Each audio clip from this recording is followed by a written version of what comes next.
What if a really basic law of physics, something fundamental, could explain almost everything? Like why we copy each other, why big companies get bigger, even our ideas about God. Welcome to the deep dive. Today, we're really going on a bit of a mind-bending journey, I think. Definitely. We've got these fascinating sources suggesting that a universal physical law, the second law of thermodynamics, this idea of entropy, it might actually explain things as different as monotheism, why we imitate people, and yeah, monopolies. It sounds like a huge claim, doesn't it? It really does. So our mission for you today is to unpack these sources, really dig in, find the nuggets, and just see how this one scientific concept could maybe tie together so many, well, seemingly unrelated parts of our world. Prepare for maybe a few aha moments. And hopefully this deep dive will help you see not just what these connections are, because they are surprising, but also why they might matter. It could offer, a fresh perspective on things around you. Seeing the hidden threads, maybe. Exactly. Okay, so let's start right at the core. Entropy. It's a word we hear thrown around a bit, but it often feels kind of abstract, right? Misunderstood sometimes. Precisely. Yeah, it's often misunderstood. So the second law of thermodynamics, that's where entropy comes from. The name itself, it's from the Greek trope, which means transformation. Transformation? But it's not a force, Yeah. like gravity, pulling things. It's more a concept, a tendency. Right. And the really big picture version, cosmological entropy, it suggests the universe started out in a state of maximum order, very organized. Maximum order. Got it. And it's evolving, moving towards a predicted final state of total disorder, what some people call thermal death. Thermal death. Okay, that sounds pretty final. What does that mean in, simpler terms? Well, it basically means a state where everything is evenly spread out, all Yeah. the energy, everything, so much so that nothing interesting can happen anymore, no more work. Ah, okay. Like a flat calm. Exactly. And think of it this way, maybe mathematically. Disorder is just way more probable than order. There are just vastly more ways for things to be messy and chaotic than perfectly arranged. Makes sense. More ways to scramble an egg than unscramble it. It's a good way to think about it. So for our discussion today, it helps to equate order with diversity and disorder with uniformity. Sameness. Okay, order is diversity, disorder is uniformity. Right, so that predicted final state of the universe, it's homogeneous. Yeah. Uniform. Low energy. A big, quiet, samey soup. But hang on, the sources mention these detours, right? On the road to uniformity, and life itself is supposed to be one. That feels backwards. It absolutely does feel backwards. And that's one of the most mind-bending parts. Our sources really get into this metabolic theory of how life started. There's work by M. Russell, for instance, suggesting that the actual drive towards entropy, believe it or not, helped life get started. It helped form these biological engines. Biological engines? Like, what are we talking about? Little machines inside us. Sort of, yeah. Sure. Essentially proteins. The things that power most complex life. Eukaryotes. Like us. And here's the really bold claim from the sources. Okay.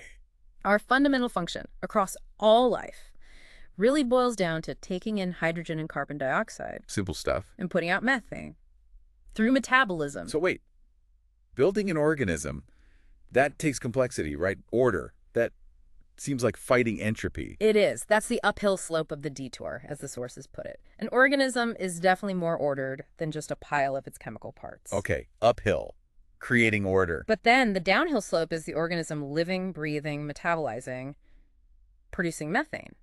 And that methane production, it actually results in a higher overall entropy state than if the hydrogen and CO2 just stayed separate. Ah, I see. So life creates a little pocket of order for itself? Right. But in doing so, it actually speeds up the overall messiness of the universe. That's the idea. It's a detour that ultimately makes the main road to entropy even more effective in a way. Wow, okay. And this leads to that really stark conclusion about the purpose of life. Yeah, it's pretty strong stuff.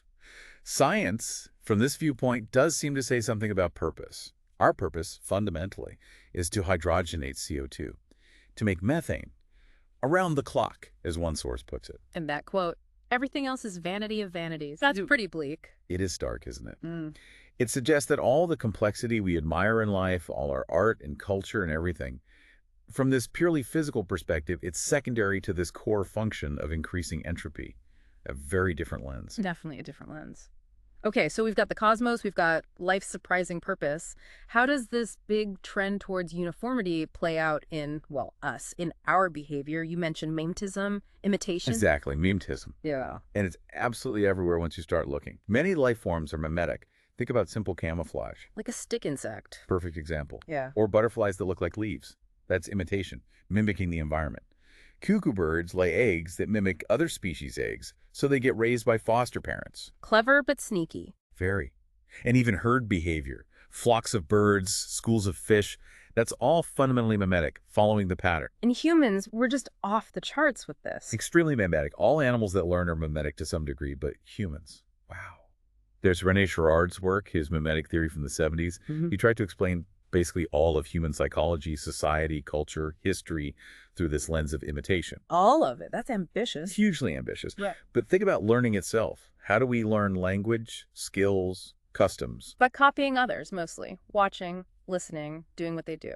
Precisely. It's fundamentally mimetic. And as social animals, we have this deep need to belong, right? To fit in. And often the easiest way is just to imitate the group. So culture itself, language, rituals, values, fashion, it's all built on copying. Acquired and based on imitation, yes. And the sources point out this constant trend in civilization, this push to uniformize, to standardize things. Yeah. Well, think about legal systems, political systems, finance, education. There's always a drive to make them more similar, more standard across regions or even globally. Yeah, you do see that. Henry Miller wrote almost a century ago about how all cities look the same, there are cars everywhere. Imagine what he'd say today. Right. Add McDonald's, Starbucks, Dunkin' Donuts on every corner. Exactly. It's that corporate deja vu no matter where you land. And fashion. Think about blue jeans. Jeans, yeah. Everyone wears jeans. They were designed for miners, right? Like Back in the- 1873. Now, they cover the planet. Every social group wears them. It's a perfect example of a mimetic phenomenon leading to massive uniformity. So imitation is just core to being human, and it naturally pushes us towards sameness. It seems fundamental, yes. Mm. And the end result, according to this perspective, is uniformity. It does feel a bit relentless. So if uniformity is the direction of travel, what's happening to actual diversity in the world? Languages, species, cultures. Well, the sources suggest it can diminish quite rapidly. Take languages, for example. A study mentioned says, 9 languages stop being spoken every year? 9 a year. And it's predicted to get worse, maybe up to 16 languages per year by 2080. That's a huge loss of diversity. That really is. Yeah. And you mentioned cheese. Even cheese isn't safe. Apparently not, on average. France is cited as an exception, where variety is actually increasing, interestingly. Go France. But globally, the average supermarket sees fewer varieties over time. And one type, Camembert, apparently holds like 60% of the market share in some places. 60%. That's a lot of Camembert. What about the natural world, ecosystems? That's where it gets really concerning. The sources point to human expansion, our activities, habitat destruction. That's the main driver wiping out organic diversity. Paul Ehrlich warned way back in '88 that if we kept going like this, we could face a kind of denouement for civilization within a century. He compared it to a nuclear winter. That's a heavy warning. And there's a paradox, right? More humans, less diversity. Yes, it seems counterintuitive, but often a huge increase in one population, humans, leads to less diversity overall. China's given as an example. 55 recognized ethnic groups, which sounds diverse. Yeah. But over 90% of the population is Han Chinese. No. So huge population, but dominant uniformity within it. Right. And this connects to globalization, too, seeing it as a move towards uniformity. Absolutely. Things like, cultures in China or Japan adopting more Western styles, technologies, economic models, and just globalization in general. From an entropic viewpoint, that's a massive loss of cultural diversity and a huge gain in uniformity. So the sources paint this picture of inevitable march towards sameness. All roads lead to Rome, as they put it. Uniformity, entropy. The final destination seems ineluctable, unavoidable. But they do mention creativity, these detours again. Yes, thankfully. Yeah. Human and natural creativity constantly create novelty, new paths. Even with globalization, you see pushback, right? Trends towards regionalism, celebrating minority rights, more diversity in gender identification. Yeah, those things are definitely happening. They are. But the sources argue in the big picture, these are like small side roads. Interesting, important, but they don't fundamentally change the direction of the main highway, which is entropy leading towards uniformity. Okay, that makes sense. A sort of grand perspective versus local variations. Let's shift this to the autonomy now. Monopolies. This was interesting, the idea that even free competition, which we usually think creates diversity, can end up leading to uniformity. How? Yeah, it's a bit of a paradox, isn't it? We praise free competition for choice and innovation, but what often happens in reality? Well, companies compete, some win, some lose. Right, and often the winners get bigger, buy out the losers, or just drive them out of business. So free competition frequently, maybe even naturally, leads towards oligopolies, a few big players, or even monopolies, one dominant player. Which is why we have antitrust laws, I guess, to try and stop that. Exactly, to push back against that natural tendency towards concentration, towards uniformity. And the internet, digital markets, they made this worse. It seems so, counterintuitively. The internet created these enormous global markets, right? Huge potential for diversity. Yeah, you'd think. But look what happened. Search engines. Back in the late 90s, there were, what, a dozen or more? Competing hard. I remember Alta Vista, Lycos. Yeah. Yeah. And now, one company has over 90% market share globally. 90%. We see similar stories with web browsers, e-commerce platforms. So bigger markets paradoxically led to bigger monopolies. It seems that way. And from this entropic perspective, monopolies are just another form of uniformity. Uniformity in the economic landscape, uniformity in consumer choice and behavior. But then there's Peter Thiel, PayPal co-founder. Our sources mention his view, which seems totally opposite. He says competition is bad, it leads to entropy, death for businesses, Yeah. and that monopolies are good, they're the goal. Right. Thiel turns it on its head. He argues that intense competition drives profits down to zero, everyone becomes the same, no one can invest or innovate. That's his stasis, or death. He claims all real creation, all progress, happens far from equilibrium, and that monopoly is the condition of every successful business. So how did the sources handle these two opposing views? Is competition entropy or is monopoly entropy? Well, the sources basically say they're both right, or rather, the end point is the same, regardless of the path. How so? Whether you get there through brutal free competition that wipes out diversity, or through the deliberate creation of a monopoly that dominates and standardizes. The destination is uniformity, maximum entropy in that market space. They're just different detours, different ways of getting to the same end state. Okay, so Thiel's monopoly might be a creative detour for a while, maybe, but it still ends in uniformity, just like fierce competition does. That's the synthesis presented, yes. The end of the road looks the same. Fascinating. Okay, finally, let's tackle maybe the most provocative connection. Monotheism and entropy. This one feels like it steps on some toes. It definitely challenges some deeply held assumptions. Monotheism is so dominant in many cultures, we often just assume it was a massive leap forward for humanity. Progress. Yeah, the idea of moving from many gods to one god seems like refinement, maybe. Perhaps. But the sources push back. They argue that monotheism inherently runs against values many of us cherish today. Tolerance, openness, pluralism, diversity, decentralization. Think about it. One God, one truth, often one right way. That's a fair point. It can lead to exclusivity. And it also, they argue, kind of bumps up against logic and science. We know there are four fundamental forces in nature, right? Gravity, electromagnetism, strong and weak nuclear forces. None seems more basic than the other, so why insist on one ultimate principle, one God, rather than, say, four, or many, or two? I hadn't thought of it quite like that, so where does the entropic link come in? The sources propose this progression, this effectively entropic movement, starting with polytheism. Lots of gods, lots of diversity in belief. Okay, diversity. Then moving to monotheism, one God. That's a significant reduction in diversity, a move towards uniformity. Right, one is more uniform than many. And then potentially moving towards atheism or agnosticism, no God, or an absence of specific belief.